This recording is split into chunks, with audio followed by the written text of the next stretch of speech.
ናሁ ወልድከ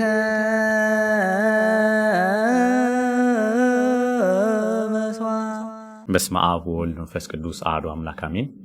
እንደምን ዋላችሁ? በባለፈው ሳምንት ስለ ንስሐ ስለ ዝግጅት ክፍል አንስተን ነበረ። የቅዳሴው የመጀመሪያ ክፍል የዝግጅት ክፍል ነው ብለናል እና ዝግጅት ክፍል ደግሞ ከንስሐ ጋር ነው የሚያያዘው እና በቅዳሴው ስርዓት ውስጥ የጸሎተ አበዊነ ወይም ጸሎተ ንስሐ ከሚለው አይነት ጋር ተያያዥነት ያለው የጸሎት የኦሆ የሐሉ በዝንቱ ልቦና የሚለውን አይተን ነበር እና ይሄ ብዙ ጊዜ በቅዳሴ ላይ ሲነበብ አንሰማውም። አንዳንድ ቤተክርስቲያን ያነቡታል፣ ግን በአብዛኛውን ሲያነቡት አናየውም እና እሱን የንስሐን ይዘት ምን እንደሚመስል ንስሐ ምን ማለት እንደሆነና በአጠቃላይ ቅዳሴ ላይ የንስሐን አስፈላጊነት ለማንሳት ሞክረን ነበረ።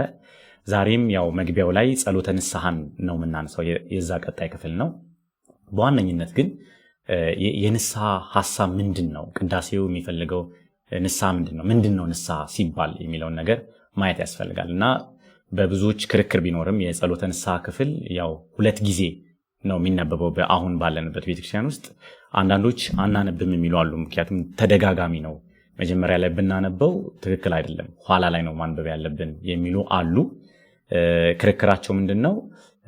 መደገም አያስፈልግም፣ ጸሎተ ንስሐ ቦታው ያ ነው፣ ስርዓቱ የሚሰራው እዛ ነው። አንዳንዶች እንደውም በጥንት የብራና መጻሕፍቶች ላይ ሲሰራው አናገኝም የሚሉም አሉ። ግን አንዳንዶች የብራና መጻሕፍቶች ደግሞ ሰርተው ታይተናል። ራሱ የትርጓሚ መጽሐፍ ራሱ መቅድመ ኩሉ ይጸልይ ቀሲስ ጸሎተ ንስሐ ጊዜ በውእቱ ሀበ ቤተክርስቲያን፣ አስቀድሞ ቄስ ወደ ቤተክርስቲያን ሲገባ ቅድመ ግባተ መንጦላይት ወደ መንጦላይቱ ሲገባ ወደ መጋረጃው ሲገባ ወደ ምስራቅ አድርጎ ወደ መንበሩ አድርጎ የንስሐን ጸሎት ይድገም ይላል ቅዳሴው። እንግዲህ መቅድመ ኩሉ ከሁሉ አስቀድሞ የሚለው ይላል ትርጓሜ መጽሐፋችን። አስቀድሞ ያለው ለሁለተኛው ነው። ስለዚህ ትርጓሜው ተቀብሎታል። ፊት ለፊት ላይ ጸሎተ ንስሐ እንዲደገም ማለት ነው እና ጸሎተ ንስሐ ፊት ለፊት ላይ መምጣት አለበት የለበትም የሚለው አከራካሪ ነው። ግን ወደ ፊት ለፊት እንዲመጣ ትርጓሜውም ተቀብሎታል፣ መጻሕፍቶችም ላይ እናገኛለን። አሁን በይዘት ካየነው ወደ ጥንት ቤተክርስቲያን ሄደን ካጠናን አሁን ለምሳሌ የኢየሩሳሌሙን ቄርሎስ ብናይ ቅዱስ ቄርሎስ ምን ይላል? ጸሎተ ንስሐ ለአማኞች ነው የሚደገመው። ልክኛ ፍትሐተ ዘወልድን ጸሎተ ንስሐን እንደምንደግም ሁሉ ለአማኞች ለተጠመቁ ለጥሙቃን ወደ ምስጢር ለሚቀርቡ ሰዎች ነው የምንደግመው ይላል ቅዱስ ቄርሎስ ዘኢየሩሳሌም። ሌተሮች አሉት፣ ካቲካቲካል ሌተሮቹ ላይ ከሚያስቀምጠው አንዱ ይሄ ነው። ይሄ የሚያሳየው ምንድነው? ንዑሰ ክርስቲያኖች ወደ ቅዳሴ ሲመጡ እስከ ጻው ንዑሰ ክርስቲያን እስከሚለው የቅዳሴ ክፍል ድረስ ምንድነው እሱ የንዑሰ ክርስቲያኖችን ማለማመድ ነው። የክርስትናን ሕይወት፣ የቅዳሴን ሕይወት፣ የሚስጢሩን ሕይወት እንዲለምዱት ማድረግ ነው። ከሚስጢር አይሳተፉም። ከሚስጢር መሳተፍ ብቻ ሳይሆን ጥልቅ የሆነውን የሚስጢር እንኳን ትምህርት አያስተምሯቸውም ነው የሚለው ቅዱስ ቄርሎስ ዘኢየሩሳሌም ማለት ነው፣ በጥንት ቤተክርስቲያን ስናጠና የቤተክርስቲያን ቅዳሴ። ስለዚህ በዋነኝነት ለሚያምኑት አማኝ ለሆኑት ስለሚደገም የንስሐ ጸሎት በመጀመሪያው ላይ መምጣት አያስፈልግም የሚል አይነት አናሊሲስ ልንሰራ እንችላለን። ነገር ግን አሁን በምናየው ነው አሁን ባለችው ቤተክርስቲያን ግን እንደዚህ ማለት በጣም አስቸጋሪ ነው የሚሆነው። ምክንያቱም አሁን ንዑሰ ክርስቲያን የምንለው የለም፣ ጠቅላላ የንስሐውን ጸሎት መጀመሪያው ላይ እንደግማለን። እንደውም የትርጓሚ መግቢያችን የሚለው ምንድነው? አንድ ሰው በኃጢአት በሐሳብ ሊመላለስ ይችላልና ቅዳሴ ውስጥም መንጻት አለበት፣ በንስሐ መመለስ አለበት ነው። በባለፈው ግን ስለ ንስሐ ስናነሳ የንስሐ ዋናው ትርጉም ንስሐ ማለት ልጅነት ነው። ጉዳዩ የልጅነት ጉዳይ ነው። ልጅ መሆን ነው። ልጅ ከሆን ቤተሰብነት አለን ማለት ነው። በቅዳሴው ላይ በቤተሰብነት እንቆጠራለን። ይሄ ልጅነት ዘላለማዊነት ያለው ልጅነት ነው። ከክርስቶስ የምንሳተፈው ልጅነት ነው። ልጅ አለመሆን በኃጢአት መመላለስ ማለት ነው። የትንሹ ልጅ ታሪክ ስንተርክ ወይም ይሄ ከቤተ መቅደስ ከቤቱ ከአባቱ ቤት የወጣውን የትንሹ ልጅ ስንተርክ ሉቃስ ወንጌል ላይ ያለውን የምናገኘው ምንድነው? እሱ ልጁ ከቤቱ ወጣ ነው፣ ከአባቱ ቤት ወጣ ነው የሚለው። ልጅ አልሆነም ማለት ነው። አባትነቱን አልተቀበለም፣ የአባቱን አባትነት ማለት ነው። ስለዚህ ከዚህ በፊት ወነአምን በአሐቲ ጥምቀት ለስርየተ ኃጢአትን በምታስተስርይ በአንዲት ጥምቀት እናምናለን ብለን ጥምቀት የምታሰጠው ልጅነት ነው። ልጅነት በማግኘት ውስጥ ኃጢአትን ነው እምቢ የምንለው ማለት ነው። ወይም ከእግዚአብሔርን መራቅ እምቢ እንላለን። በልጅነት ከእግዚአብሔር ጋር አንድ እንሆናለን ማለት ነው። ስለዚህ ጸሎተ ንስሐውም አሁን ስናየው የሚያሳየን ነገር ጉዳዩ ከልጅነት ጋር የተያያዘ ነው። ስለዚህ ይህንን አናሊሲስ ሰርተው ጸሎተ ንስሐ ፊትለፊት ላይ አንደግምም ቢሉ የሚያስኬድ ነገር ሊኖራቸው ይችላል። ግን አሁን ያለችው ቤተክርስቲያን ወይም አሁን የምትሰራው ቀኖና ወይም የምትኖርበት ግን ወደዚህ ስለሚያደላ ጸሎተ ንስሐን እዚህ ጋር አምጥቶ ብንተረጉመው የተመቸ ነው ብለን ነው እንግዲህ ጸሎተ ንስሐን እዚህ ጋር ለመተርጎም የሞከር ነው ማለት ነው። እንግዲህ ጸሎተ ንስሐ የንስሐን ሐሳብ ቅርጽ የሚያሳየን ነው። ንስሐ ምንድን ነው ስንል ከዚህ በፊት ያየናቸው ነገሮች አሉ። የንስሐን ሐሳቦች ከልጅነት ጋር ልጅ ሆኖ ወይም ክርስቶስን መምሰልና ቴዎሲስ የሚሉትን ህይወት ማሳየት ነበረ ዓላማችን። እሱን አሳይተን ነበር። አሁንም ይህንን ዋናውን በተለይ በጣም ብዙ ጊዜ ትኩረት የማንሰጠውን ግን ዋናውን የንስሐን መልክ የሚያሳየንን የጸሎተ ንስሐን ስትራክቸሩን ነው የምናየው። እንግዲህ አወቃቀሩንና ቤተክርስቲያን ንስሐ እንዴት ማስተማርና መናገር እንደፈለገች እናያለን ማለት ነው። እግዚአብሔር እንግዲህ ምስጢሩን ጥበቡን ያድለን። እንግዲህ ጸሎተ ንስሐ የሚደገመው እንግዲህ ካህኑ በመቅደስ የሚደግማቸው ጸሎታት አሉ። መቅደስ ውስጥ ለምሳሌ የጎርጎርዮስን ጸሎት፣ የዮሐንስን ጸሎት ይደግማል። የጎርጎርዮስ ጸሎት እሱ ኃጢአተኛ እንደሆነ ህዝቡም ኃጢአተኛ እንደሆነና እግዚአብሔር ይቅር ሊለው እንደሚገባ ህዝቡንም ይቅር እንዲል እሱንም ይቅር እንዲለው ካህኑ ይጸልያል። ኃጢአተኛ ነኝ፣ በደለኛ ነኝ፣ እኔ ላገለግል ህዝቡን አልችልም፣ ስለዚህ አንተ ይቅር በለኝ፣ ለመስዋዕትነት ለዚህ ለቤተ መቅደስ አገልግሎት እኔ ተመረጥኩ ልሆን አልችልም ብሎ በትህትና የሚደግመው ነው። እንደዚህ አይነት ከዳዊት መዝሙሮች የሚደግሙ ድጋሞች አሉ። እነዚህን ሁሉ ይደግማል። እንግዲህ ሁለት አይነት ነው የካህኑ ጸሎት የሚያቀርብበት። አንደኛ በአፍአ ከመቅደስ ወጥቶ ወደ ምዕራብ ወደ ህዝቡ ዞሮ የሚደግመው ጸሎት አለ። ቀደም ከዚህ በፊት ያየነውን ይሄ ኦ የሐሉ በዝንቱ ልቦና እንዘ ትሄሊ ኃጣዊከ ብለን ባለፈው ሳምንት ያነሳ ነው ማለት ነው። እሱም ወደ ምዕራብ ሆኖ ወደ ህዝቡ ሆኖ የሚደግመው ጸሎተ ንስሐውን ግን ወደ መንበሩ ላይ ሆኖ ወደ ምስራቅ ሆኖ የሚደግመው ነው። እንግዲህ እዛ ውስጥ መቅደስ ውስጥ የሚደገሙ ድጋሞች አሉ፣ ወይም ግባተ መንጦላዕት ይባላል። ውስጥ የሚደገሙ ወጥቶም ደግሞ የሚደግመው አለ። እንግዲህ ካህኑ እዛው ካህናቱን የሚራዱትን ይቅር በሉኝ አጥፍቻለሁ፣ ላገለግላችሁ የሚገባኝ አይደለሁም ይልና በትህትና ይሄን ካቀረበ በኋላ እንደገና መልሶ ህዝቡን እኔ በደለኛ ነኝ፣ ኃጢአተኛ ነኝ፣ የእናንተ አገልጋይ ልሆን አይገባኝ ይላል እና ህዝቡም አባታችን ብሎ ይቀበለዋል ማለት ነው እንጂ ይሄ ነገር እየተተወ ነው እንጂ በቅዳሴው ላይ እጅ የሚነሳው ልኡኩን ብቻ ሳይሆን እጅ የሚነሳው ህዝቡንም ነው። ህዝቡም አገልጋያችን እንዲህ አይነት ትሁት አባት አለን ብሎ ይቀበላል። ቅዳሴው እንዲጀምራል ማለት ነው። እንግዲህ በዚህ ሰዓት ጸሎተ ንስሐ ይደገም ይላል ሥርዓተ ቅዳሴው፣ እንደዚህ ያስቀምጣል። እንግዲህ ጸሎተ ንስሐ ምን ብሎ ነው የሚጀምረው? ሐሳቡ ምንድን ነው? እንግዲህ ረጅም ነው። በነገራችን ላይ እዚህ ጋር እንደማሳሰቢያ ጸሎተ ንስሐን ከፋፍሎ ሲደግሙት እናያለን። ይሄ በጣም ትክክል አይደለም። ከግማሽ በኋላ በተለይ ከግዚዮታ በፊት ሲደግሙት ግማሹን ትተው ረጅም ስለሆነ እንዲህ ሲያደርጉት እናያለን እና ይሄ ርዝመቱን በመጠቀም አጠር ለማድረግ የሚደረገው መንገድ ምን ያህል ጸሎተ ንስሐን ካለመረዳት እንደሚመጣ ማየት እንችላለን። እና ጸሎተ ንስሐ በሙሉ ስትራክቸሩ፣ አጠቃላይ አወቃቀሩ የንስሐን ሐሳብ፣ የቤተክርስቲያንን ትምህርት፣ ኦርቶዶክሳዊ የሆነ ንስሐ አእምሮ ምን ይመስላል የሚለውን ነገር የሚናገር ነው። እንግዲህ ወደ ይዘቱ ስንገባ ቅዳሴው ጸሎተ ንስሐን ሲጀምር እግዚኦ እግዚአብሔር አብ አሐዜ ኩሉ ዓለም አንተ ውእቱ ዘትፌውስ ቁስለ ነፍስነ ወሥጋነ ወመንፈስነ ብሎ ነው የሚጀምረው። በጣም ከሚደንቀውና በጣም ከሚያስደንቀው ነገር አንዱ ጸሎተ ንስሐው ሲጀምር ዓለምን ሁሉ በእጅ የያስክ በማለት ነው የሚጀምረው። ዓለምን በእጁ የያስክ ዓለምን ሁሉ በእጅ የያስክ ብሎ ይሄ የሚያሳየን ምንድነው? ጸሎተ ሃይማኖትን ወደዛ ይመራናል። ጸሎተ ሃይማኖት ነአምን በአሐዱ አምላክ እግዚአብሔር አብ አሐዜ ኩሉ ነው የምንለው። እግዚአብሔር ዓለምን ሁሉ የያስክ ብለን ነው የምንጀምረው እና ጸሎተ ንስሐውም የጸሎተ ሃይማኖትን መልክ ይዞ ነው የሚጀምረው። እና ምን ማለት ነው? እግዚአብሔር ዓለምን ሁሉ በእጁ እንግዲህ እጁ የተባለው እዱ መዝራእቱ የተባለ ክርስቶስ ነው።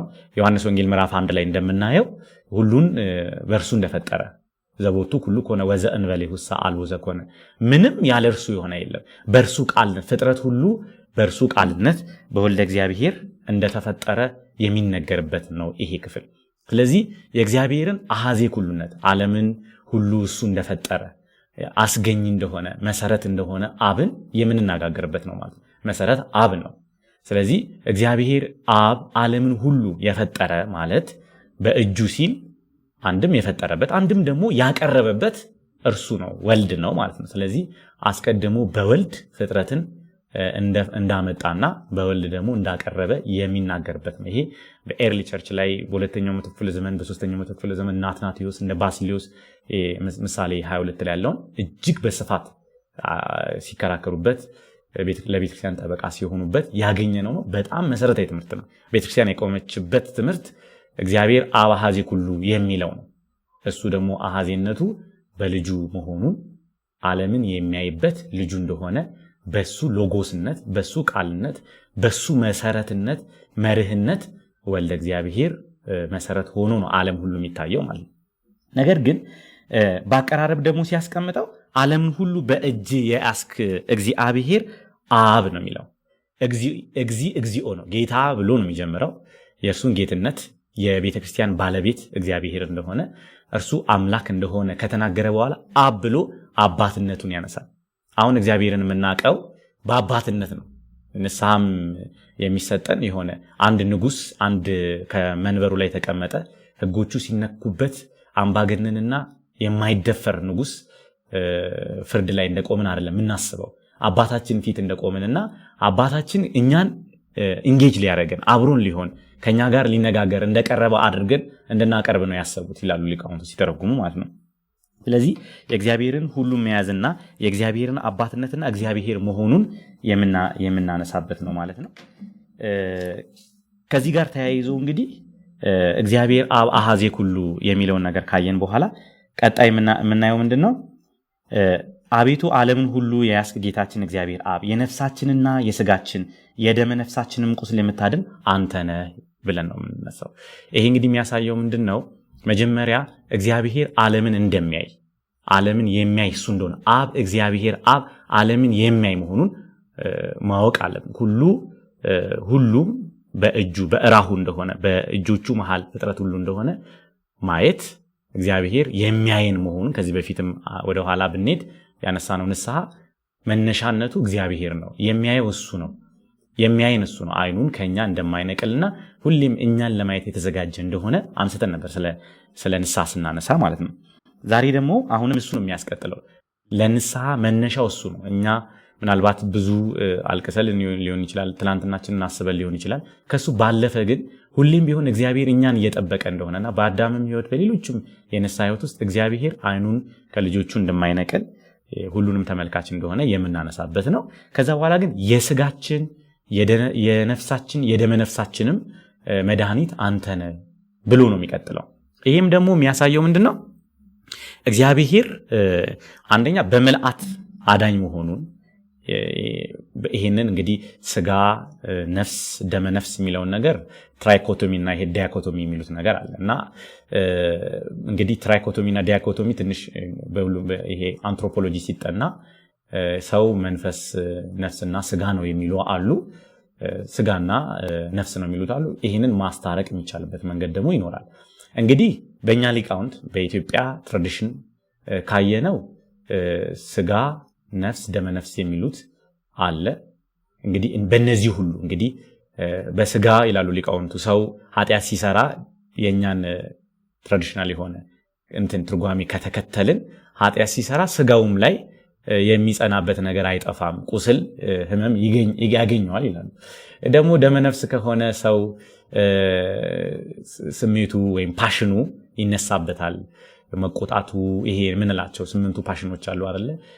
ይሄ ስግብግብነቱ፣ ሆዳምነቱ ምናምን እያልን ምናነሳቸው እነዛ ነገሮች ሁሉ ይነሱበታልና እሷን ለደመ ነፍስ ይሰጡና ነፍስ ደግሞ የአይምሮ የልቦና ያስተሳሰብ ሰው በአይምሮ ኃጢአት ስለሚሰራ በህሊናው በሐሳቡ ኃጢአት ስለሚሰራ ከነዚህ የምታነጻ አንተ ነህ ማለታቸው ነው። ቴዎሎጂን ከተከተልን ግን ምንድነው እሱ እግዚአብሔር ምንድነው የነፍስም የስጋም ያጠቃላይ ፈጣሪ እሱ እንደሆነና ሁሉንም የሚያይ እሱ በመልአት ሰውን የሚያይ እሱ እንደሆነ የምናነሳበት ነው ማለት ነው። ይሄንን እንደዚህ ልናልፈው እንችላለን። ቀጣይ በአንድ ልጅ በጌታችን በአምላካችን በመድኃኒታችን በኢየሱስ ክርስቶስ አፍ ተናግረሃልና እስመ አንተ ትቤ በአፈ ዋሂድ ወልድከ እግዚእነ ወአምላክነ ወመድኃኒነ ኢየሱስ ክርስቶስ የሚለው ነው። የተናገርከው በአንድ ልጅ ነው። ከላይ እግዚአብሔር አብ አሐዜ ኩሉ ብሎ ነበረ። እግዚአብሔር ዓለምን ያያል ብሎ ነበረ። የሚያየው ግን በአንድ ልጅ ነው። የነፍሳችን የደመ ነፍሳችን አዳኝ አንተ ነህ ብሎ ነው የሚጀምረውና እግዚአብሔር አዳኝ እንደሆነ ተስፋ እንደምናደርገው እርሱን ተስፋ አድርገን በንስሐ እንደምንቆም ነው የሚያሳየው። ማለት እኛ ንስሐ የገባንበት ያዘንበት ወይም ያለቀስንበት ሳይሆን ከእርሱ ቸርነት፣ ከእርሱ ርኅራኄ፣ ከእርሱ አዳኝነት በተስፋና በእምነት በንስሐ እንቆማለን ማለት ነው። ይህንን አይተናል። ከዛ በኋላ የምናነሳው በአንድ ልጅህ እችኛውን ላንሳት። እስማ አንተ ትቤ በአፈ ዋሂድ ወልድከ እግዚእነ ወአምላክነ ወመድኃኒነ ኢየሱስ ክርስቶስ፣ በአንድ ልጅ በጌታችን በአምላካችን በመድኃኒታችን በኢየሱስ ክርስቶስ አፍ ተናግረሃልና የሚለው ነው። እንግዲህ የአብ የመንፈስ ቅዱስ ቃላቸው ወልድ ነው። ሁሉን ነገር ያወቅ ነው። ሚስጥረ ሥላሴን ሚስጥረ ሥጋዌን ያወቅ ነው በወልድ ስግው በመሆኑ እርሱ ክርስቶስ ሰው በመሆኑ ነው። ስለዚህ ተናግረሃል ማለት አብን ማንም ያየው የለም፣ አንድስ እንኳን አብን ያየው የለም። አንድ ልጁ ተረከው እንዳለ ወልድ በመሆኑ ልጅ በመሆኑ አባት እንዳለው እርሱም ደግሞ የአባቱ ልጅ እንደሆነ ክርስቶስ አሳይቶናል ማለት ነው። ሥጋዌ ማለት እንግዲህ ይሄ ነው። በቃ ንስሐ ማለት ሚስጥረ ሥጋዌ መናገር ማለት ነው። እርሱ የባህሪ ልጁ እንደሆነ እኛ ደግሞ በጸጋ የጸጋ ልጆች የምንሆንበት ነውና በአንድ ልጅ ተናግረሃል። ይሄ የተናገርከውን ደግሞ አሁን ወደ ታች ያመጣዋል። ምን ይላል? ዘይቤሉ ለአቡነ ጴጥሮስ አንተ ኮክ ወዲ በዛቲ ኮክ አሐንጻ ለቤተ ክርስቲያን ቅድስት ወኢይክል ወአናቀጸ ሲኦል አማስኖታ ዋንቅልቅሎታ እያለ ይቀጥላል። ለጴጥሮስ በማቴዎስ ወንጌል ምዕራፍ 16 ላይ እንደምናገኘው ለቅዱስ ጴጥሮስ አንተ ኮክ በዲ በዛቲ ኮክ አሐንጻ ለቤተ ክርስቲያን፣ አንተ አለት ነህ፣ በአንተ አለትነት ቤተ ክርስቲያኔን አንጻለው ብለህ ለጴጥሮስ ተናግረሃልና ነው የሚለው። በልጅህ በአንድ ልጅ የተናገርከው ለጴጥሮስ እንዲህ ብለህ ነው። ይሄ ነው እንግዲህ ዋናው ጸሎተ ንስሐ ላይ ትልቁ ምስጢር ያለው እዚህ ጋር ነው። በአንድ ልጁ በጌታችን በመድኃኒታችን በኢየሱስ ክርስቶስ አፍ ለጴጥሮስ የተናገረው አብ ምንድን ነው? መጀመሪያ ይህንን ጸሎተ ንስሐን የሚናገረው አባቶቻችን በጸሎተ ንስሐ ክፍል እንዳስቀመጡልን ቅዱስ ባሲሊዮስ ነው። ቅዱስ ባሲሊዮስ ነው አብን እያናገረው ነው የሚሉት ሊቃውንቱ። አብን እያናገረው አባቴ አብ እግዚአብሔር አብ በልጅ በወዳጃችን በመድኃኒታችን በኢየሱስ ክርስቶስ ተናግረሃል። ምን ብለን የተናገርከው? ጴጥሮስን እንዲህ አልከው፣ አንተ አለት ነህ፣ በአንተ አለትነት ቤተክርስቲያኔን አንጻለሁ፣ የሲኦልም ደጆች አይችሏትም የሚለውን ቤተክርስቲያን ምንድናት ማናት የሚለውን ነገር ነው የምናነሳው። ከዚህ በፊት ስናነሳ ድህነት ያለው በቤተክርስቲያን ውስጥ ነው። ከቤተክርስቲያን ውጪ ድህነት የሚባል በክርስቶስ አካልነት ውስጥ ስንሰበሰብ ነው ድህነት አለ የምንለው። ከዚህ ውጪ ድህነት የሚባል ነገር የለም። ከቤተክርስቲያን አካል ወይም ከቅዱስ ቁርባኑ በመለየት ውስጥ ድህነትን ልናስበው አንችልም። ድህነት አካላዊ ስለሆነ ማለት ነው። ከክርስቶስ ጋር የምናደርገው አካላዊ ሱታፌ ነው። ብዙ ጊዜ ሰዎች ቴዎሲስ ሲሉ ኢሚቴት ማድረግ ወይም ደግሞ ኮፒንግ ሜተር ነው የሚመስለው ማለት ነው። በቃ ክርስቶስ ጽድቅ ስለሰራ ክርስቶስ እውነት ስለሆነ እንደዛ እናስመስል ነው የሚመስለውና በዋነኝነት ግን ቅዱስ ጴጥሮስን በመልእክቱ እንዳስቀምጠው የመለኮት ባህሪ ተካፋዮች ትሆናላችሁ። ይህንን ክርስቶስን እንመስላለን ስንል ክርስቶስን በአካል ቅዱስ ቁርባን እንቀበላለን ማለት ነው። ዝም ብለን በባዶ ሜዳ እንደ የሆነ ሞራል ቴዎሎጂ ላይ እንደሚቀመጠው እነዚህ ነገሮች ደግነት እንዲህ ነው፣ ፍቅር እንዲህ ነው፣ እንደዚህ አይነት ሞዴሎች አሉ፣ እነዚህን ተከተሉና እንደዚህ አይነት ነገር ይሆንላቸዋል እየተባለ አይደለም። ክርስቶስን መቀበልና አካላዊ የሆነውን ክርስቶስ በቃልነቱ በቅዱስ ቁርባን ማግኘት ነው። ቅዳሴው የሚፈልገው ይሄ ነው። ለዚህ ደግሞ መሰረቱ ቤተክርስቲያን የክርስቶስ አካል መሆኗን ማወቅ ነው። ለዛ ነው በባለፈው ኦእሆ ያሃሉ በዝንቱ ልቦና የሚለውን ስናነሳ እዛ ላይ ያለው ነገር ዋናው ነገር ምንድነው ያለ እንደሆነ ቤተክርስቲያን ውጪ ድነት የሚባል ነገር የለም። ከክርስቶስ አካል ውጪ ድነት የሚባል ነገር የለም። ስለዚህ ለመዳን በክርስቶስ አካል ውስጥ መግባት ያስፈልጋል። የክርስቶስ አካል ሆን ማለት ክርስቶስ ልጅ እንደሆነ እኛም ልጅ ሆንን ማለት ነው። አሁን ወደዚህ ስንመጣ እዚህ ላይ የሚያነሳልን ምንድነው? ጴጥሮስን የተናገረው ወልደ እግዚአብሔር ነው። ግን በማን በወልደ እግዚአብሔር ደግሞ አብ አንተ ተናግረሃል ነው የሚለው ቅዱስ ባሲሊዮስ። አንተ ተናግረሃል፣ በልጅ ተናግረሃል። ምን አንተ አለት ነህ፣ በአንተ አለትነት ቤተክርስቲያኔን አንጻለሁ ብለህ ተናግረሃል ነው። ምንድነው ጴጥሮስን እንዲያስባለው? ቅዱስ ዮሐንስ አፈወርቅ ኮሜንታሪው ላይ የናትናኤልን አመጣጥና የጴጥሮስን አመላለስ አነጻጽሮ በንጽጽር ያቀርበዋል። ምንድነው የሚለው? ናትናኤል ሲመጣ ዮሐንስ ወንጌል ምዕራፍ 1 ላይ ስናገኘው ናትናኤል ሲመጣ አየው ክርስቶስን እና እንደውም በእውነት በእስራኤል ደግ ሰው ይገኛል ብሎ ደግ ሰው እንዴት ሊገኝ ይችላል ብሎ ነው የመጣው። ሲያይ ትምህርቱን ህይወቱን ሲያይ አይ ይሄ ደግ ነው እና ምን አለ? ይሄ እግዚአብሔር ልጅ ይባላል ናትናኤል ማለት ነው። ናትናኤል ይሄን መስክሯል። ይሄን ቃል ይላል ቅዱስ ዮሐንስ አፈወርቅ። ይሄንን መስክሮ ግን ለዚህ ምስክሩ ቅዱስ ጴጥሮስ ያገኘውን ምስክርነት ቅዱስ ጴጥሮስ ያገኘውን ስጦታ አልተቀበለም ይላል ቅዱስ ዮሐንስ አፈወርቅ። ቅዱስ ጴጥሮስም አንተ ውእቱ ወልደ እግዚአብሔር ሕያው፣ አንተ የእግዚአብሔር ልጅ ሕያው ነህ ብሎ ነው የመሰከረው። ፊልጵስዩስ ቂሳሪያ ላይ ማቴዎስ 16 ላይ የምናገኘው ሰዎች እኔን ማን ይሉኛል ሲሉ አንዱ ኤልያስ ነው፣ አንዱ ኤርሚያስ ነው፣ አንዳንዱ ከነቢያት መካከል አንዳንዱ ነው ብሎ መልሶለት ነበር። እስቲ እናንተ ማን ትሉኛላችሁ ሲል የመለሰው። እዚህ መልስ ላይ ሃይማኖት፣ ቤተክርስቲያን ከወልደ እግዚአብሔር ጋር መሳተፍ፣ ከክርስቶስ ጋር መኖር የሚሉት መሰረታዊ ነገሮች ስለሚነሱ ነው እዚህ ጋር ጸሎተ ንስሐው የተጠቀመው ማለት ነው። ጸሎተ ንስሐ ወልደ እግዚአብሔር የሚለውን አጠቃላይ ጸሎተ ንስሐውን ከጠቀለል ነው የጸሎተ ንስሐ ዋናው ሐሳብ ወልደ እግዚአብሔር ማለት ነው። ወልደ እግዚአብሔር ካላልን እኛ ውሉደ እግዚአብሔር ልንባል ስለማንችል ማለት ነው። ስለዚህ ጸሎተ ንስሐው ምን ብሎ ነው ያነሳው ቅዱስ ዮሐንስ አፈወርቅ? የጴጥሮስና የናትናኤል አመሰካከር ይለያል ይላል። ለምንድን ነው የሚለየው ያላችኝ እንደሆነ የናትናኤል ናቹራል ሬቨሌሽን ነው ይሄ የተከተለው። ማለት ምን ይላል? መገለጥ ነው ካልን የተፈጥሮ መገለጥ፣ ሰው በአይኑ አይቶ በእጁ ዳሶ በጆሮ ሰምቶ እንዲህ ነው ይላል የሚችለውን ማለት ነው። በስሜት ህዋሳቱ ተጠቅሞ ማለት ነው። ናትናኤል ኦሪትን ያነበበ ነው። ክርስቶስን አይቶታል፣ በአይኑ ድምፁንም ሰምቷል። ይህን አይቶ ልክ ወልደ እግዚአብሔር ነው አለ። ወልደ እግዚአብሔርን ቢል ደግሞ ልክ እነ ዳዊት የእግዚአብሔር ልጆች እንደተባሉ፣ የዳዊት ልጆች የእግዚአብሔር ልጆች እንደተባሉ በዛ አይነት አነጋገር ነው ያለው ይላል ዮሐንስ አፈወርቅ ኮሜንታሪው ላይ ማለት ነው። ስለዚህ እንደዚህ ስላለ ፍጹም የእምነት አይደለም። ሁለተኛ አብ አይደለም የገለጠለት ይላል። ምክንያቱም ምንድነው ማቴዎስ ላይ የምናገኘው? ይህንን ነገር ስጋዊ ወይም ደማዊ ነገር አልገለጠልህም፣ ይህንን የገለጠልህ የሰማይ አባቴ ነው ይላል። ከዛ ከናቹራል ሬቨሌሽን የተለየ ነው ማለት ነው።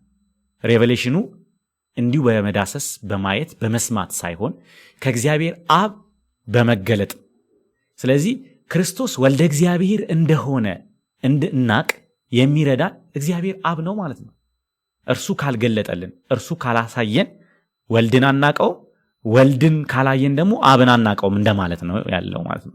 ስለዚህ እርሱን አባት ስንል ክርስቶስን አወቅን ማለት ነው። ክርስቶስን ልጅ ስንል አባቱን አወቅን ማለት ነው። ስለዚህ የተፈለገው ልጆች ሁኑ ነው እዚህ ላይ።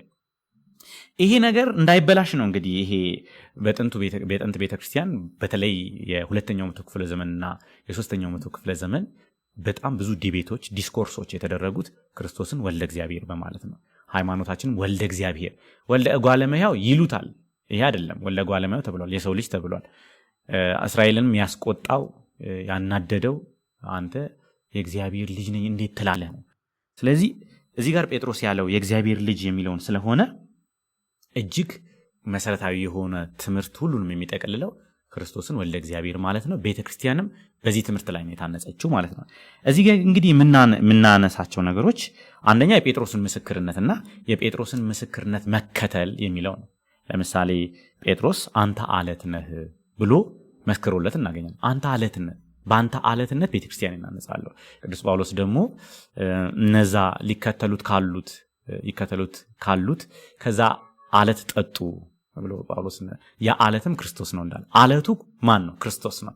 ከክርስቶስ መጠጣት፣ ከክርስቶስ መሳተፍ፣ እርሱ አለት ተብሎ ሌሎችንም አለት እንዲባሉ የሚያደርግ ማለት። ቅዱስ በርናባስ ኢፒስቶል አለ፣ የበርናባስ ኢፒስቶል አለና ቤተክርስቲያን የታነጸችው በንስሐ በክርስቲያኖች አለትነት ነው ይላል። ክርስቲያኖች ልጆች ከሆኑ አለት ናቸው ማለት። ያንን ዋናውን መሰረት ተከትለው በእርሱ መሰረትነት በእርሱ አለትነት አለታችን ክርስቶስ ነው። ከእርሱ ውጪ አለት የለንም። እንግዲህ ቃሌን የሚሰማ ጥበበኛን ሰው ይመስላል፣ ቤቱንም በአለት ያነጸ ማለት በወልድ በክርስቶስ ያነጸ ማለት ነው። ቃሌን የሚሰማ ሰው የሚማር እንደ ቅዱስ ጴጥሮስ እንደ ሐዋርያት የሚማር ሰው ልጅ ነው። ስለዚህ ራሱን በክርስቶስ ላይ ያነጸ ነው ማለት ነው። ስለዚህ ክርስቶስ አለት ሆኖ እኛም አለት እንድንሆን ክርስቶስ ልጅ ሆኖ እኛም ልጆች እንድንሆን የተጠራንበት ነው ማለት ነው። ስለዚህ እናንተ ሕያው አለት ናችሁ ይላል ቅዱስ ጴጥሮስ። ደግሞ አገልጋዮች ናችሁ፣ መስዋዕት አቅራቢዎች ናችሁ፣ ሕያው አለት ናችሁ ይላል። ይሄ አለትነት ከክርስቶስ ሕያው አለት ያለው ክርስቶስ አለት ስለሆነ ነው እኛ አለት የሆነ ነው ማለት። የአገልጋይ ሕይወት የክርስቲያን ሕይወት የንስሐ ሕይወት ይሄ ነው። ንስሐ ማለት አንድም ደግሞ ከአገልግሎት ጋር የምናያይዘው ነው። ልጅ ስንሆን ነው ማገልገል የምንችለው። ተሯሩጠን አንዴ ወደዛ ለአባት የሚታዘዘው ልጅ ሲሆን ነውና የንስሐ ሕይወት ውስጥ የሚመላለስ ሰው ሁሉ ከልጅነቱ ጋር በደንብ ልናያይዘው የምንችለው ነገር ወሳኝ ሆኖ ነው። ስለዚህ ጴጥሮስ ምና አንተ አለት ነህ ብሎ አዲስ ስም አዲስ ሕይወት ሰጠው ማለት ነው። ለምሳሌ አለት የሚለውን ኬፋ ጴጥሮስ በግሪኩ ጴጥሮስ ነው፣ በዕብራይስጡ ኬፋ ነው ይላሉ ሊቃውንቱ። ጴጥሮስ ፔትር ማለት ይሄ አለት ማለት ነው። አባት ነው እኛ የምናውቀው፣ ግን አለት የሚለውን ይይዛል ደግሞ ይሄ ማለት ነውና ልክ ሊቃውንቱ ሲተረጉሙ ዮሐንስ አፈወርቅ እዚሁ ጋር ምን ይላል? የመጀመሪያው አብርሃም ከማለት አብርሃም ያለው ስም ያወጣው ማለት ነው እግዚአብሔር ነበረ። ዛሬም ደግሞ ስም የሚያወጣው እግዚአብሔር ነው። ጴጥሮስን ስም ሰጣው ነው። ልጆች ስንሆን በንስሐ ስንመላለስ ስም ይኖረናል። ያው ስም ማለት እንግዲህ ስም እንዲህ በቀላሉ የምናየው ነገር አይደለም። ትልቅ ቴዎሎጂ ያለው ትልቅ ሐሳብ ያለው ሰው እንኳን ስሙ ጠፋ ነው የሚባለው። ሕይወቱ ሲጠፋ ኑሮ ሲጠፋ ስሙ ጠፋ እኮ ስሙ ተበላሸ ይባላል። ስሙ ተበላሸ ማለት ስራው ተበላሸ። ስም ስራን ስለሚይዝ ነው። ስለዚህ አዲስ ሕይወት ሊሰጠን ነው ማለት አዲስ ስራ አዲስ አኗኗር ሊሰጠን ነው ማለት ነው። ለቅዱስ ጴጥሮስ አለት ነህ አለው። በቃ ስም ሰጠው ማለት ነው። አሁን የዮና ልጅ ስምዖን አትባልም ማለት ነው። ስምዖን አይባልም ካሁን በኋላ። እንደምናውቀው ደግሞ እኛ ልክ ክርስትና ስንነሳ የክርስትና ስም ይኖረናል ውሉደ እግዚአብሔር ስለምንባል ማለት ነው። አመተ ሥላሴ እንባላለን፣ ወይም የአገልጋዩ የሥላሴ አገልጋይ የሥላሴ ባሪያ እየተባለ በልጅነት የሚሰጥ ስም እናገኛለን። ወለተ ሥላሴ እየተባለ ማለት ነው።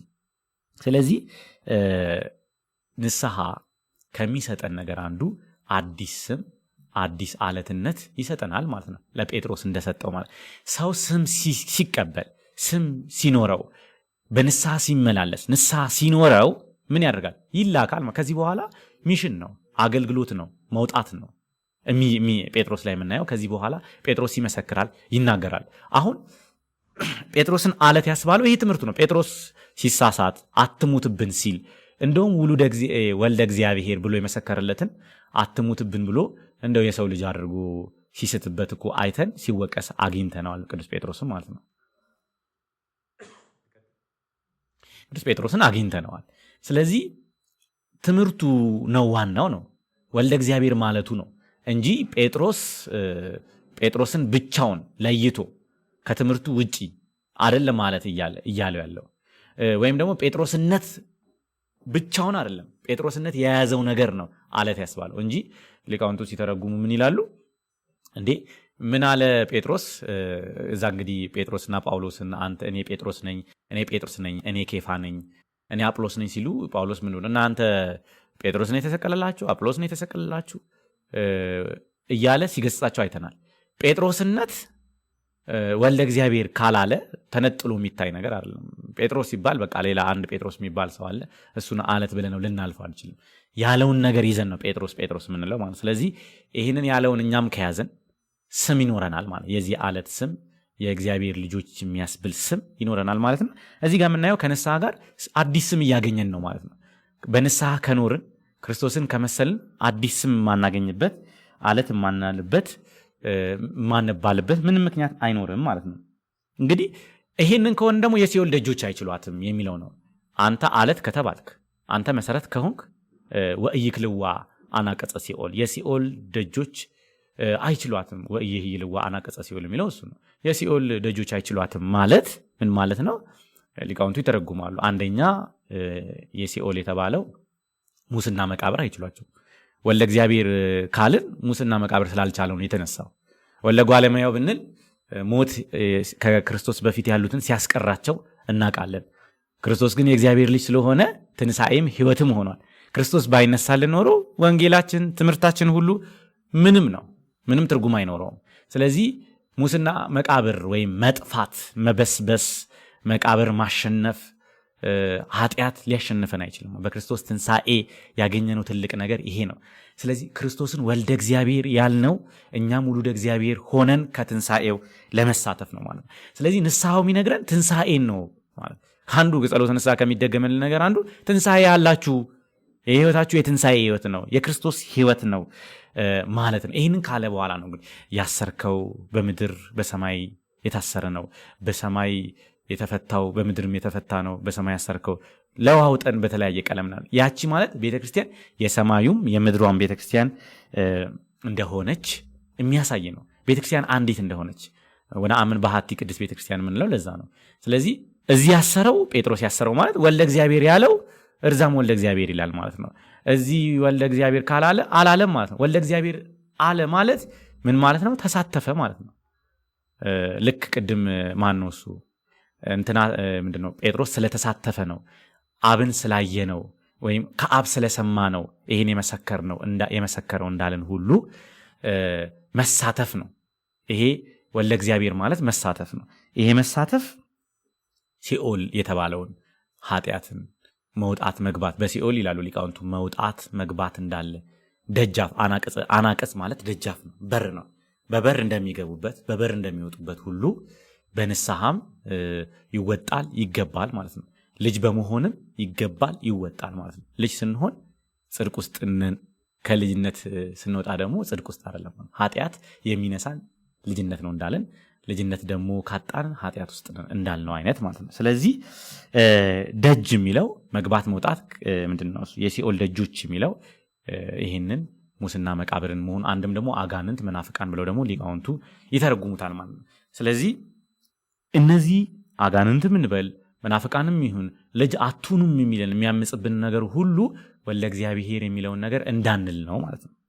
እንግዲህ ከዚህ በኋላ ነው የማሰር የመፍታት የምናምን ስልጣን የተሰጠው። እዚህ ላይ ግን አንዳንድ በጣም መሰረታዊ የሆኑና አባቶቻችን በዚህ ጉዳይ ያስተማሩትን ጥቂት እና እንጠቅልለው። ቅዱስ አትናቴዎስ አጌነስት አሪያንስ ከአሪዮሳውያን ጋር በነበረው ዲስኮርስ፣ ሁለተኛው ዲስኮርስ ላይ እጅግ መሰረታዊ ትምህርት ያስቀምጣል። አለት የሚለው መሰረት የሚለው ማን ነው ያላችሁ እንደሆነ ክርስቶስ ነው ይላል። እሱ የሱ ቃልነት የሱ መርህነት ወይም ደግሞ በነገረ መለኮት ሊቃውንት ሎጎስ የሚሉት የሱ መርህነት ነውና ከአሪዮስ ጋር በነበረው ዲቤት ለአሪዮስ ሲመልስለት መሰረቱ ማን ነው? ወልድ እኮ ነው ይላል። እንደውም የማቴዎስ ወንጌል ምዕራፍ 24 ላይ ያለውን ይጠቅስና ዓለም ከመፈጠሩ ጀምሮ ነው የሚለው የአማርኛው ተርጓሚ። ግን እምቅድመ ይትፈጠር ዓለም ነው የግዕዙም የግሪኩንም ብናይ ዓለም ከመፈጠሩ በፊት ነው የሚለውና ዓለም ከመፈጠሩ በፊት ወደ ተዘጋጀላችሁ ርስት ሂዱ ነው ያላቸው። ወደ ተዘጋጀላችሁ ወደምትወርሱት ሂዱ ነው ያላቸውና ብዙ ጊዜ አይምሯችን ውስጥ ያለው የኛ ሲኦል ወይም ሲኦል ወይ ገነት ዓለም ከመፈጠሩ በፊት የተዘጋጀና እሱን የሚወርሱ ነው የሚመስለው። ግን አንደኛ ሲኦልም ገነትም ፍጥረት ናቸው። ዓለም ከተፈጠረ በፊት ሊሆኑ አይችሉም፣ ከዓለም በኋላ ናቸው። ስለዚህ ብዙ ሊቃውንት ይሄንን ሲያብራሩ አትናቴዎስ በደንብ ነው ያብራራው። አትናቴዎስ ዓለም ከመፈጠሩ በፊት ሊኖር የሚችል ፍጥረት አይኖርም። ምክንያቱም ፍጥረት የተጀመረው ዓለም ሲፈጠር ነው። ስለዚህ ወልደ እግዚአብሔር ክርስቶስ አካላዊ ቃል አስቀድሞ ነበረ፣ የምንወርሰው እሱን ነው የሚለው አትናቴዎስ። እርሱ መሰረት ነው እና የዳንኤልን ትንቢት ይተረጉማል። ዳንኤልኛ የማክሰኞ ውዳሴ ማርያም ላይ አንቲ ውእቱ እብን ዘርእ ዳንኤል ነቢይ ዘተበትከም ደብረ ነዋ የሚለው ማለት ያ እጅ ሳይነካው ተፈንቅሎ የወረደው አለት ማን ነው? ክርስቶስ ነው። የአለት ቅዱስ አትናቴዎስ ምን ይላል እዚህ ዲስኮርሱ ላይ? የአለት ወረደ ይላል። አካላዊ ቃል ሰው ሆነ ማለት ነው። የአለት ወረደና መሰረት ሆነን በእርሱ አለት በሱ መሰረትነት ላይ ናቸው ሌሎች ክርስቲያኖች የሚታነጹት ይላል። ስለዚህ እንደነ አሪዮስ አስቀድሙ ፈጠረኝ አስቀድሙ ከፍጥረት ሁሉ አስቀድሙ ፈጠረኝ የሚለውን ነገር በፍጹም አትናቴዎስ ተቃውሞ ነው የሚጽፈው። ያ ማለት ለፍጥረት አስቀድሞ ፈጠረኝ የሚለውን ቃል በቃል እንተርጉመው ብንል እንኳን ይላል። አሁን እነ ባሲሊዮስ የሚከተሉት አለ። ይሄ ኮሜንታሪ ነው፣ ትርጓሜ ነው፣ ሚስጢር ነውና የዩሳቤስን አተረጓጉም ተከትለው በሚስጢር ነው ምን ተረጉመው የሚሉ አሉ። አትናቴዎስ ግን ቃል በቃል እንኳን ብንፈታው ይላል ዓለም ከመፈጠሩ በፊት ፈጠረኝ የሚለው ፍጥረት ሁሉ ቃል ሆናቸው በፍጥረት ሁሉ መልኩ ተቀመጠ የሚል ነው ይላል ቅዱስ አትናቴዎስ ማለት ነው። ስለዚህ የክርስቶስ መልክ በፍጥረት ላይ እንዳለ ፍጥረት ሁሉ ይሄንን መልክ እንደሚከተል የልጅነትን መልክ ማምጣት እንግዲህ በቤተክርስቲያን ስንመጣ ልጆች ነው ማለት ያለብን። ልጆች ደግሞ ክርስቶስ እንደሆነው ማለት ነው የልጅነትን ስልጣን ይዘን ይሄንን ነው መጠቀም። ይሄንን ልጅ ከሆን በሁሉ ላይ ጉልበት አቅም ይኖረናል ማለት ነው። እንግዲህ ይሄንን የልጅነትና ክርስቶስን ወልደ እግዚአብሔር ማለት በጣም የቤተክርስቲያናችን ትምህርት ላይ መሰረታዊ ትምህርት ሆኖ እናገኛለን። ቅዱስ ባሲሊዮስ የቅዱስ ጳውሎስን አምድና ቤተክርስቲያን የእውነት አምድና መሰረት ናት ብሎ ቅዱስ ባሲሊዮስ ይተረጉማል። አምድ መሰረት በነቢያትና በሐዋርያትን መሰረትነት ታነጻቸዋል የሚለው ምንድነው? እነሱ ነቢያትም ሐዋርያትም እሱን መሰረት አድርገው እንደታነጹ እኛም እንደዚህ እንታነጻለን። ቀጣይነቱን ሲያስቀምጠው ቅዱስ ባሲሊዮስን እናገኛለን። ሌሎቹም አባቶቻችን ይህንን ትምህርት ያስቀምጡታል። ቀጣይ እንግዲህ ይሄ ሰፊ ስለሆነ ትንሽ ቀጣይ ያለውን ስለ መንፈስ ቅዱስ እናነሳና አንብበን ጠቅላላ የጸሎተ ንስሐውን ክፍል አንብበን እንሄዳለን ማለት ነው። እንግዲህ ዘይቤሉ ለአቡነ ጴጥሮስ አንተ ኮክ ወዲበ ዛቲ ኮክ አህንጻ ለቤተ ክርስቲያን ቅድስት ወኢይክልዋ አናቀጸ ሲኦል አማስኖታ አንቅልቆታ ወለከ እሁበከ መራሁተ ዘመንግስተ ሰማያት ዘአሰርከ በምድር ይኩን እሱረ በሰማያት ወዘፈታይከ በምድር ይኩን ፍትዋ በሰማያት። እንግዲህ ማሰር መፍታቱ በአንተ ትምህርት ይገባሉ፣ በአንተ ትምህርት ይወጣሉ፣ በአንተ ትምህርት ይፈታሉ፣ በአንተ ትምህርት ይታሰራሉ እንደማለት ነው። እንግዲህ ቀጣይ የሚለው ምንድነው? ወይኩኑ ፍቱሃነ ወግኡዛነ ኩሎሙ አግብርቲከ ዋይማቲከ በበአስማቲሁ በአፉሁ ለመንፈስ ቅዱስ ወበአፈ ዚአየኒ አነ ገብረከ ሀጥ ወአባሲ እመሂ በአይምሮ ወእመሂ በኢያይምሮ ይላሉ። ገብሩ እያለ ይቀጥላል ማለት ነው። ወደ አማርኛው ስንመጣ ወንዶችም ሴቶችም ባሮች ሁሉ በየስማቸው የተፈቱ ነፃም የወጡ ይሁኑ በመንፈስ ቅዱስ ቃል ሀጥ በደለኛ በመሆን በእኔ በባሪያ እገሌ ቃል በማወቅም ወይም ባለማወቅ የሰሩትን ኃጢአት ማለት ነው። እንግዲህ በመንፈስ ቅዱስ ቃል ይሄን ነው ትንሽ አይተን ምን ጠቀል በመንፈስ ቅዱስ ቃል ሀጥ በደለኛ በመሆን በእኔም በባሪያ እገሌ እያለ ነው። በመንፈስ ቅዱስ ቃል የሚለው ምንድነው ነው? ቅዱስ ጳውሎስ አንደኛ ቆሮንቶስ 6:11 ላይ በመንፈስ ታጥባቸዋል ይላል። ይህን ሲተረጉሙት በመንፈስ ታጥባቸዋል በጥምቀት ታጥባቸዋል ማለት ነው። እንግዲህ በጥምቀት ምንድነው? ከአብራ ከመንፈስ ቅዱስ እንወለዳለን እንላለን። ስለዚህ መንፈስ ቅዱስ የሚሰጠን ምንድነው? ልጅነታችንን ያጸናዋል። በቅባ ሜሮን እኛ ስንታተም ልጅነት ነው የሚጸናው። ስለዚህ መንፈስ ቅዱስ ልጅነታችን እንዲቀጥል በልጅነታችን ላይ እያገዘን ይኖራል ማለት ነው። በመንፈስ ቅዱስ ቃል የተፈታን ምን ነው? በመንፈስ ቅዱስ ዛሬ ሕያው የሆነችው ቤተክርስቲያን የምታገለግለው በመንፈስ ቅዱስ እንደሆነ ነው። እንግዲህ ሚስጥረ ሥላሴን እንዴት እየተከተለ እንደሆነ ተመልከቱ። መጀመሪያ እግዚአብሔር አብ አለ፣ ወልድን አነሳ። ከዛ በኋላ አሁን ያለችው ቤተክርስቲያን የምትቀጥለው መንፈስ ቅዱስ ጠርተን መንፈስ ቅዱስ ሲያገለግል ነው፣ በእኛ ህይወት ውስጥ ሲሰራ ነው። መንፈስ ቅዱስ ኃይል ያደርጋል፣ ይሰጠናል። መንፈስ ቅዱስ ልጅነታችንን ያንቀሳቅሰዋል። እንድንመለስ እንድንንቀሳቀስ ከክርስቶስ ጋር እንድንኖርና ክርስቶስ በእኛ ላይ እንዲያንጸባርቅ ክርስቶስ አካልነቱ እንዲታይ የሚያደርገው የመንፈስ ቅዱስ ብርሃንነትና መንፈስ ቅዱስ በእኛ ላይ ማረፉ ነው። እኛ የክርስቶስ አካል ከሆን መንፈስ ቅዱስ በእኛ ላይ ማያርፍበት የለም። ለዛ ነው በቅዳሴው በተደጋጋሚ ኤፒክሌሲስ የሚባል ጽዋዬ መንፈስ ቅዱስ መጥራት የሚያስፈልገው መንፈስ ቅዱስ በአካሉ በተለየ አካሉ በክርስቶስ አካል በሆነችው ቤተክርስቲያን ላይ ስለሚያርፍ ነው። ስለዚህ መንፈስ ቅዱስ ምን ያደርገናል? አገልጋዩ ያደርገናል። እንድንፈታ፣ እንድንገባ፣ እንድንወጣ አውቀንም ሳናውቅም ያደረግናቸው ነገሮች እንድናውቅ ያደርገናል ማለት ነውና የመንፈስ ቅዱስን ስራ እንድናነሳ ያደርገናል ማለት ነው። በአጠቃላይ እንግዲህ ይህንን ትንሽ ለመግቢያ ያህል ካነሳን አጠቃላይ ግን ሙሉን ብናነበው አስፈላጊ ነው። እናንተ ሙሉን እየሰማችሁ በዛው እንጠቀልላለን ማለት ነው። እንግዲህ ጸሎተ ንስሐውን ቀጣዩን ክፍል ያው በንባብ እናነባዋለን። እስካሁን ድረስ ሚስጢሩን ለማየት ሞክረናል። ሙሉን ብናይ ጊዜ ስለማይበቃን ንባቡን እያነበብን እናንተም እያያችሁት እንቀጥላለን ማለት ነው። እንግዲህ ሲቀጥል ይቅር ባይ አምላካችን እግዚአብሔር ሆይ መዓት የራቀ ምሕረትም የበዛ እውነተኛም የምትሆን የኔን ኃጢአቴን አስተስሪልኝ። ወንዶችና ሴቶችም ባሮችንም ሁሉ ከበደልም ከመርገምም ሁሉ አድናቸው። በቃላችንም ቢሆን በስራችንም ቢሆን በሐሳባችንም ቢሆን አቤቱ አንተን ብንበድል ተውልን። አስተስሪልን፣ አቃልልን፣ ይቅርም በለን። አምላካችን እግዚአብሔር ሆይ አንተ ቸር ሰው ወዳጅ ነህና አቤቱ የተፈታን ነፃም የወጣን አድርገን፣ ወገኖችንም ሁሉ ፍታቸው። ኃጥእ መሆን እኔንም ባሪያህን ፍታኝ። አቤቱ አገራችንም ኢትዮጵያን አስባት። የሚጣሏትን ጠላቶቿን ፈጥና አስገዛላት። የጳጳሳቱን አለቆች ጳጳሳቱንና ኤጲስቆጶሳቱን ቀሳውስትና ዲያቆናቱን አንባቢዎችን መዘምራንም ደናግላን መነኮሳቱንና ባልቴቶቹን አባት እናት የሞቱባቸውን ወንዶችና ሴቶችም ሽማግሌዎችን ልጆቹን ክብርቴም በምትሆን በዚች ቤተክርስቲያን ያሉትን የቆሙትንም ክርስቲያኖች ወገኖችን ሁሉ ክርስቶስን በማመን አጽናቸው። ከዚህ አቤቱ በቀናች ሃይማኖት ሆነው የሞቱትን ያረፉትን አባቶቻችን ወንድሞቻችን እህቶቻችን ሁሉ አስባቸው። ነፍሶቻቸውንም በአብርሃም በይስሐቅ በያዕቆብ አጠገብ አኑር። እኛንም ከኃጢአት ሁሉ ከመርገምም ከበደልም ሁሉ ከክደትም ሁሉ በሐሰትም ከመማል ሁሉ ከመገዘትም ሁሉ አድነን። በክደትና በርኩሰት ካላውያን ከአረማውያን ጋር አንድ ከመሆን አድነን። አቤቱ ጥበብና ኃይልን ልብንና ልቦናን እውቀትንም ስጠን። እንግዲህ ከሚፈታተነን ከሴጣን ስራ ሁሉ እስከ ዘላለሙ እንርቅ እንሸሽም ዘንድ አቤቱ ሁልጊዜ ፈቃድህን ውድህንም እንሰራ ዘንድ ስጠን። ስማችንን በመንግስተ ሰማያት በሕይወት መጽሐፍ ከቅዱሳን ከሰማዕታት ሁሉ ጋር ጻፍ። በጌታችን በኢየሱስ ክርስቶስ በእርሱ ያለ ክብር ጽን ላንተ ይገባል። ከእርሱ ጋር ከመንፈስ ቅዱስም ጋር ዛሬም ዘወትርም ለዘላለሙ አሜን። ናሁ ወልድከ